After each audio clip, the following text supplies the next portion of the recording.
Allah affetsin, bir günden bir güne hiç kimsenin arkasında konuştuğumuz duymadık. Ve kabul etmez ki kimsenin bahsini getirecek kötülükte.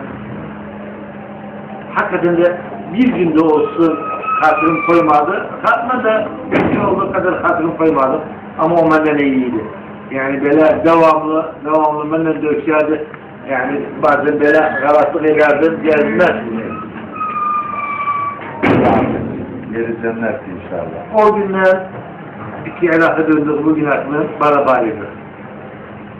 Hiçbir günde bilmem, görmedim, kimseyle konuşsun, böyle her zaman yüzü gülerdi, konuşurlar. Kimsenin de hatırını koymadı. Keşke hatırımız koysaydı, diğer de kötü saatleri, bu saatler, onları istirem yazma düşsün, vallahi bazen geceler düşünler. Ya Atiye, يعلم السلام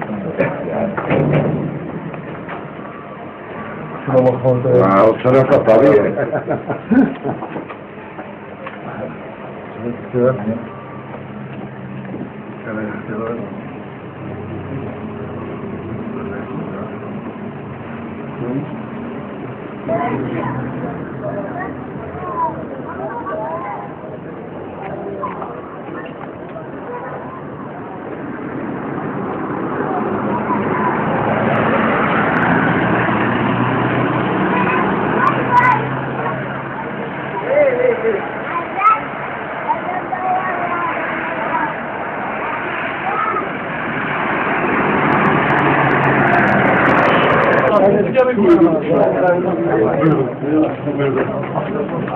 Ya 9 yıl çıkmış o katlamamıza